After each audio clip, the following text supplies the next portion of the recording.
Wasatch Weekends. I'm your host, Kimberly Perot. On today's show, I speak with Katy Wang at Park City Film, and then we talk all things Nutcracker with BalletWest. But in local news, Sundance announced their 2024 Film Festival. It is the 40th edition of the Film Festival, where they'll be featuring 82 films, 8 episodic titles, and a new frontier interactive experience. But before we get into all of that, let's take a look at today's local forecast. This weather report is brought to you by Sun and Ski Sports, your new mountain sports headquarters.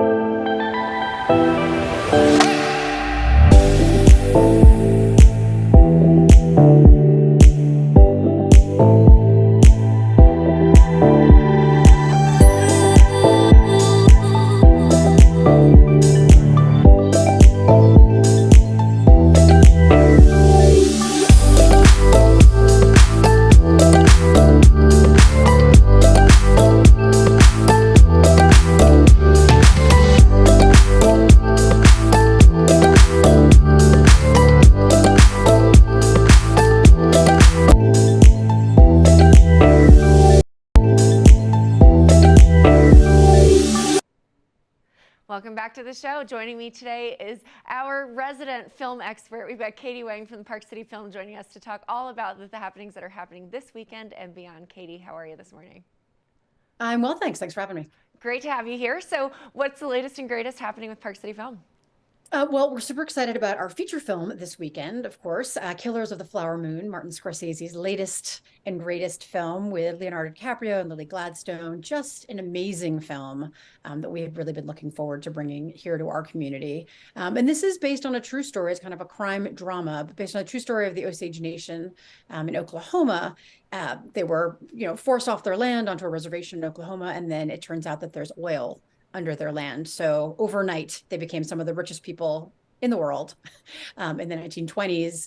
And unfortunately, the downside effect of that was that a lot of people tried to take advantage of them. So it's basically the story of a group of white people who are trying to marry into the Osage Nation families and then killing off family members so that they can avail themselves of all of their fortunes. And so it's kind of an interesting story of the mysterious disappearance of some of the Osage people, these murders, and then how the FBI is kind of formed out of that as the Osage Nation, demands that actions being taken by the federal government. So just a really powerful film, a bit of American history here, and we're excited that a portion of the proceeds from the film will benefit one of Lily Gladstone's nonprofit organizations that she supports, which is the National Indigenous Women's Resource Center. Oh, that's incredible. So a lot of things going on at once for this weekend. Absolutely, so when can we catch the screenings of these films?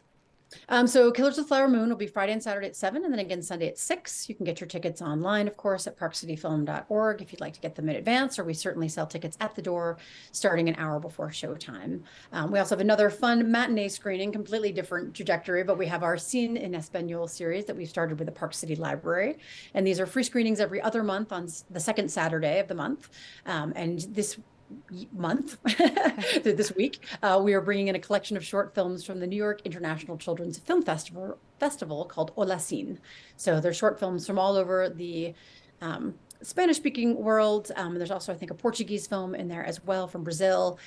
So just kind of a fun way to look at Latin American culture, storytelling for our students here in Park City that are in the dual immersion program, a great way to practice your language skills and just get exposed to Spanish language culture. And that'll be a free screening at 4 o'clock on Saturday afternoon.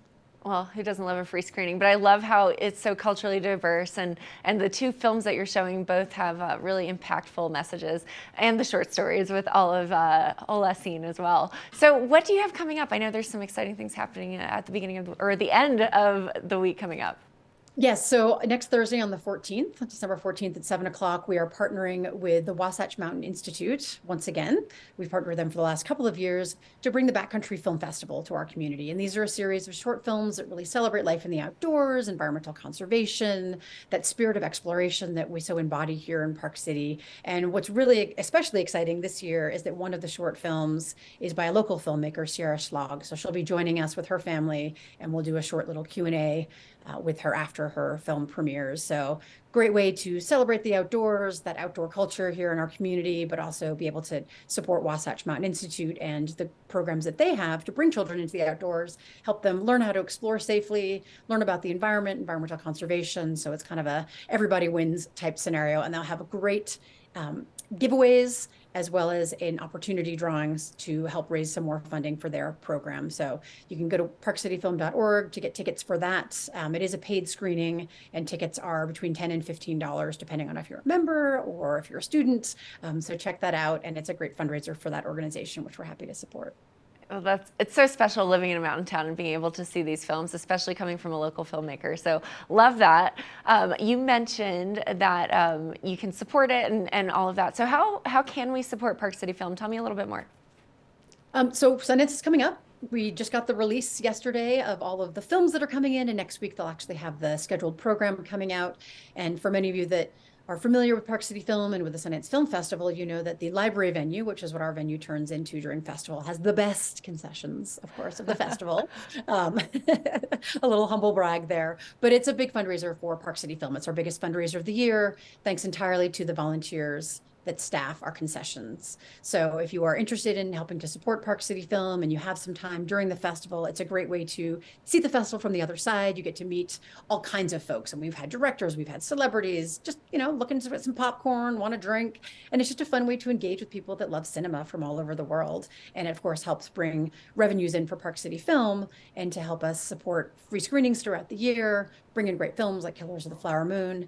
If you go to our website, parkcityfilm.org, you can click on the volunteer tab. It'll show you the full schedule for the festival, and then you can slot in shifts are anywhere between 3 and 4 hours long. And in exchange for your time, you get either free tickets to the festival or free tickets to Park City Film. So you can jump on in with the crowds if you like, or if you'd prefer to just wait till the crowds have abated, absolutely we welcome you to come back and see those great films at Park City Film. That's what we're all about, is bringing these great Sundance Film Festival films back to our community year round. So kind of everybody wins again in this scenario. And of course, if you'd like to become a member before the end of the year, we have a $5,000 challenge grant from Will and Carol Hodgman.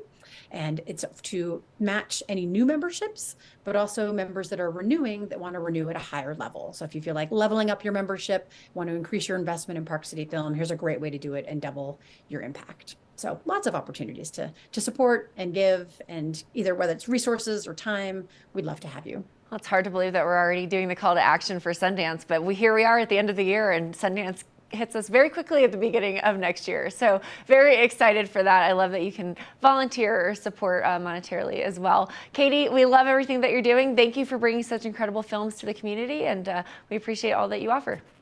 Well, thanks for having me. Have a great weekend. You too.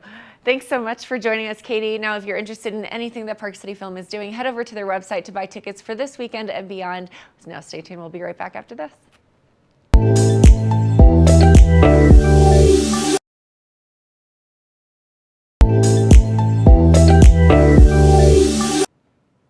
Earlier in the week, I had a conversation with BalletWest about their version of the Nutcracker suite. Ali DeBona gives us all of the details coming at you. Let's take a look. Now, welcome back to the show. I am so excited about this next guest. She has joined me in the past, and it is a cause that is near and dear to my heart. I've got Allison DeBona, principal of the Peggy Bergman BalletWest Park City campus. How are you, Allison? Good morning. I'm great. How are you? I'm doing so well. I am so passionate about BalletWest because I grew up doing all of the things Nutcracker, all of the things ballet. I was in ballet from the age of 5 to college. So I'm just so thrilled that you have brought the campus to Park City. How's it going? It's going great. I think since the last time you and I spoke, we've grown the school by half. Wow. So I think that the community has heard the news about BalletWest bringing a very amazing campus up to their city. And so we've been very happy to be welcomed by the community the way we have. And we still have room to grow. And so we will be accepting registration starting in January for the spring semester. So if anyone's interested, they can just get a hold of us. They can either stop in or email us or give us a call. Well, and BalletWest is such a prestigious ballet company, and to have that option in Park City has really just made it quite a place to be, a center for arts and culture. It's just wonderful. So, tell me a bit about BalletWest, and specifically about the Park City campus. What is the age range? Do you have classes for kids, for adults? Tell me all of it. Yeah, so BalletWest Academy is the official school of BalletWest. BalletWest is actually in its 60th season. It's a very important year for this company, and it's an honor to have a campus up in Park City. The main goal for this campus is to bring what we have been giving students down in the Salt Lake Valley up to Park City so that parents didn't feel like they had to drive down, the canyon to get the best of the best. And so we've brought a curriculum up to Park City that mimics the downtown main campus, and I'm very proud of that. So we have ballet for dancers as young as 3 and as old as 18. And our levels 1 through 8, it's very serious ballet. So you're there when you're in level 1 3 days a week, and then up until 5 days a week when you're in level 8. Our oldest students are there 16 hours a week. So we really try to prepare them for either a college career or a career on stage. And so being a part of a school that's directly affiliated with such an amazing company like BalletWest, I don't know if people know, but it's actually one of the top 10 companies in the nation. It's been announced this year, which is very exciting. We give opportunities for kids to perform. And so we are actually doing the Nutcracker Suite this Saturday, December 9th at the Echo Center in Park City. And although it's a bit of a shorter rendition, that's why we're calling it the Nutcracker Suite, it is indeed the entire ballet. And you see it from top to finish, the traditional version that we all remember and probably have seen, like you mentioned, or been a part of in your life. And it's all new choreography by myself and my husband, Rex Tilton.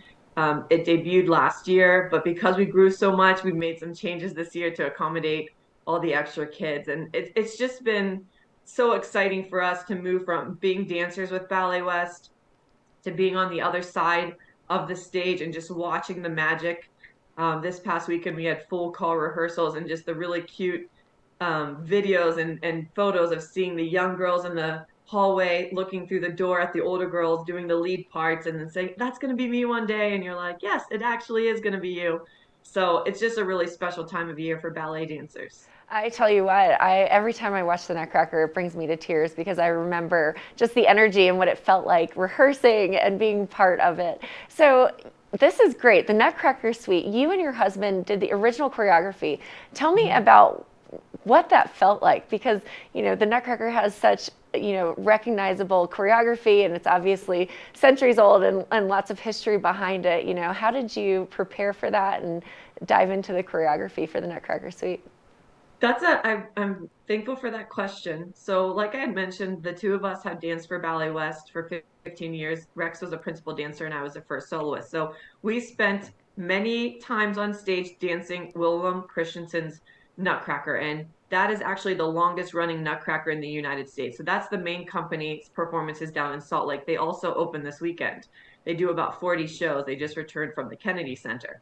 So when we were asked to create a Nutcracker for the Park City community, we understood that we couldn't compete in any way, like not that we could, but we wanted to make sure that people understood it wasn't that version, but we still wanted to pay homage to the classic version, which is the longest running Nutcracker in America. So it took us about a year to plan to make sure that we were adding some elements that people would recognize if they had seen the downtown version, and to say thank you to Willem and to Adam Skloot, the director of BalletWest, for all the years we spent on stage, but then also creating a version that was unique to the students that we had. So I don't know if the kids will really understand just yet because they're kind of young, but I'm sure at one point in their life it's going to dawn on them that a new creation, a full-length ballet, has actually been made because of their bodies and what they offered us as artists. And so that's really how we approached the story.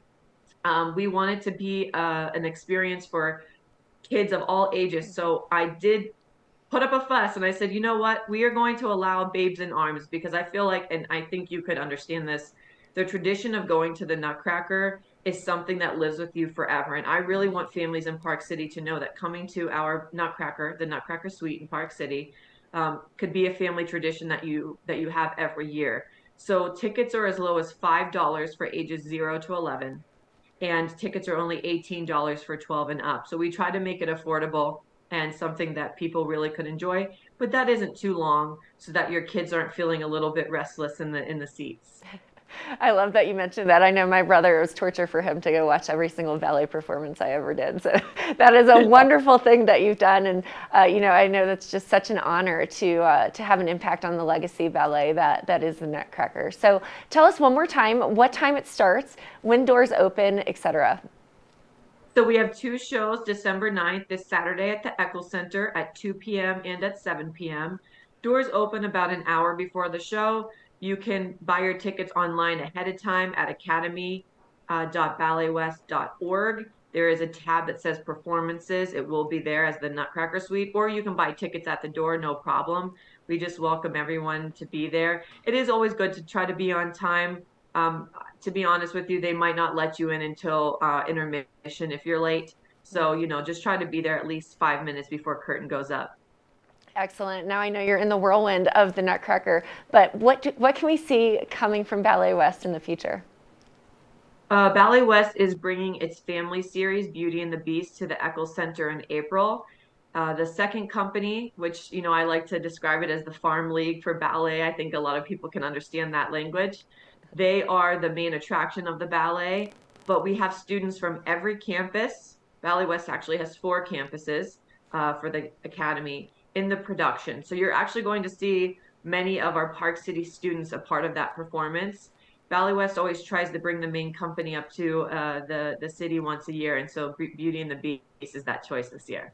Excellent. Well, Allison, we appreciate all that you and Rex are doing to impact the Park City community and really elevate the performing arts in Park City. BalletWest is just an incredible company. So congratulations on the opening day and the opening performance of the Nutcracker Suite. Very excited for you and cannot wait to see how the audience reacts and takes it. We congratulate you on the opening. Thank you, and I appreciate you all having me here today, and just have a great season. Absolutely. Well, stay tuned. We've got a bit more here on our show. We'll be right back after this.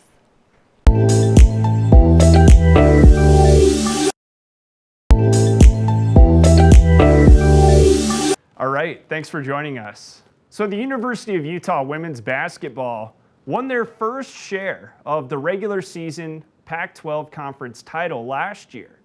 Now they enter a new season as the preseason favorite in the conference, which places a target on their back. Claiming a share of the Pac-12 regular season title for the first time shows Utah women's basketball is headed in the right direction. Head coach Lynn Roberts says she now knows the recipe for success. It just comes down to the right people. So I've got an incredible staff that makes me look good. And we have done a good job recruiting kids that fit our program and our university and our community. And I don't think there's any secret sauce other than get the right people around you and work your tail off. Roberts enters her 9th year at the helm of the Utes women's basketball program, where her success in the Pac-12 is recent. Confidence is building among her players after back-to-back winning seasons within the conference, and they're still hungry for more. Last year we had a great season, and we, I think, in a way proved ourselves. We're not satisfied, and we're just hungry to win. So that's always going to be in the back of our mind, I think. And it's a good mentality to have because you're never satisfied. You're always getting better. The program is used to being the hunter, but now they'll enter a season as the hunted. Despite the difference, Roberts says the team's mentality will remain the same. I think what makes us great is that we still have so much to prove. I think that's what our team's about. We're very kind of blue collar, that we're great because of the sum of the parts. And that's not going to change. The Utes entered the 2023-24 season ranked 5th in the AP Top 25. They'll match up with 6 preseason ranked teams over the course of the 2023-24 year. The University of Utah women's basketball program plays their first game November 6th in Salt Lake City against South Carolina State, and this will be our first chance to get a glance of what this team is made of entering a new season. Stick with us, we'll be right back.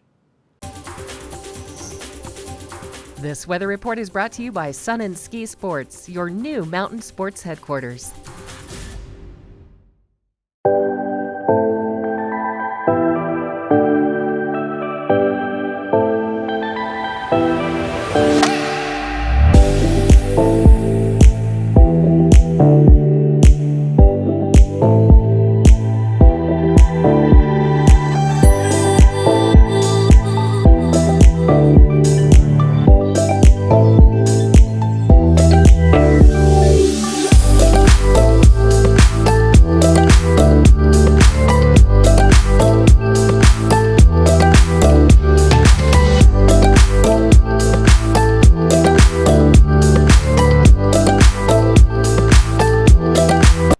Well, thanks for joining us on this Friday morning edition of Wasatch Weekends. I'm your host, Kimberly Perot. I loved the conversation that I had with Allison DeBona about BalletWest and their Nutcracker suite happening this weekend, and then Katy Wang. All of the incredible films that they bring to Park City is just quite great. But if you're interested in the Sundance Film Festival, tickets are on sale now, so head over to the website and check out. It is their 40th anniversary. But thanks for joining, and I'll see you tomorrow.